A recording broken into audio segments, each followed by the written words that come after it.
Latest खबरों के लिए सत्याग्रह लाइव को सब्सक्राइब करें और घंटी के बटन को जरूर दबाएं।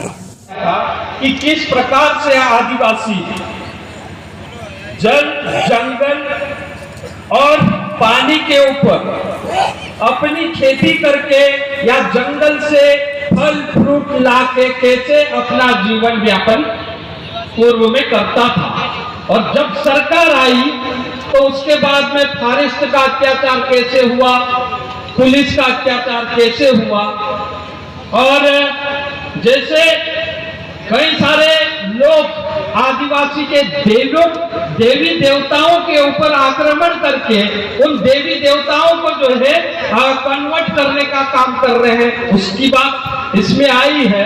और तीसरा जो है, जिस प्रकार से आदिवासियों के वार त्योहार अभी धीरे धीरे जो है वो दूसरे लोगों के वार त्योहार जैसे जो है मनते जा रहे हैं, और आदिवासी की संस्कृति, रीति रिवाज, परंपरा और आदिवासी धर्म खत्म होते जा रहा है। ये इस गीत का विशेष बात था। तो मैं अपनी बात शुरू करता हूं। जिस प्रकार से हम लोग आज यहाँ पर मिशन युवा नेतृत्व 2023 की तैयारी को लेकर ये सम्मेलन का आयोजन किए, लेकिन उसके पहले जब हमारा देश गुलाम था उस समय भी इस तरह के जो है आयोजन हमारे पूर्वज करते आए।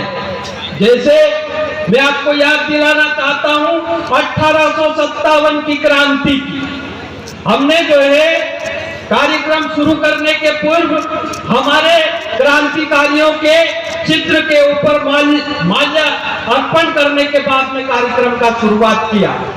मैं उन क्रांतिकारियों के आंदोलन के बारे में आपको बताना चाहता हूं कि जिस प्रकार से 1857 की क्रांति में हमारे क्रांतिकारियों ने लड़ाई किया, लेकिन इतिहास में साथियों 1857 में खून की नदियां बही थी, ये बात जरूर लिखी है, लेकिन वो नदियां कहां थी और वो नदी में बहने वाला खून किसका था? तो साथियों वो हमको खोजना पड़ेगा। ये भी हमारी एक लड़ाई है कि वो खून किसका था, आजादी किसने लाई।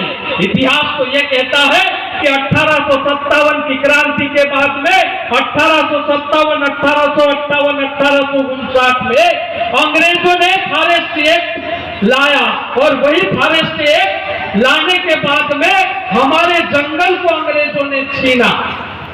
उसके बाद में अंग्रेजों ने जो है हमारे जंगल को छीनने की कोशिश किया, तभी जो है एक बड़ा आंदोलन आदिवासियों और अंग्रेजों के बीच में हुआ।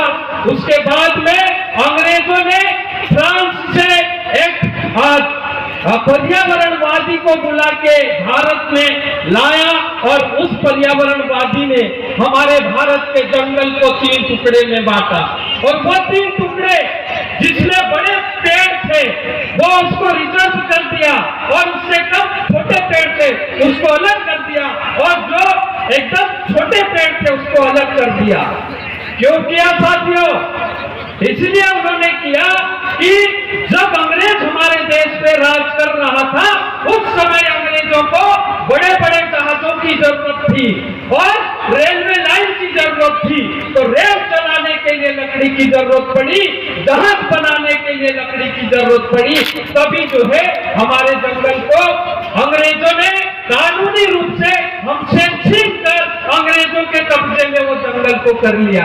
अंग्रेज नहीं थे उस समय, हम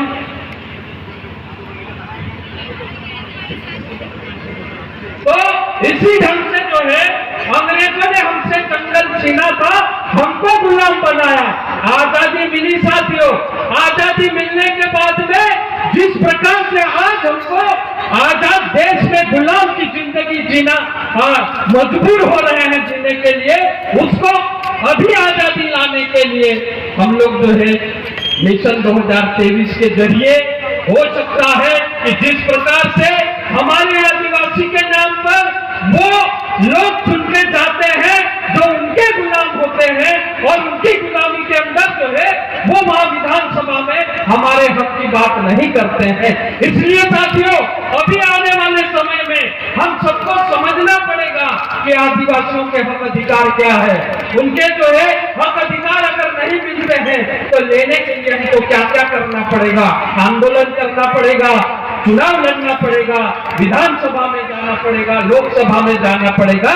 तो उसके लिए हमको तैयारी करना पड़ेगा और सब मिलकर जो है ऐसे आदिवासी साथियों को जो पढ़े लिखे हो, समझदार हो और आदिवासी के हक अधिकार कैसे लाना वो जानते हैं, ऐसे साथियों को हमको मिलकर जो है विधानसभा और लोकसभा में भेजना पड़ेगा। साथियों, इन्हीं दो शब्दों के साथ मैं अपनी बात खत्म करता हूँ। बहुत बहुत धन्यवाद। लेटेस्ट खबरों के लिए सत्याग्रह लाइव को सब्सक्राइब करें और घंटी के बटन को जरूर दबाएं।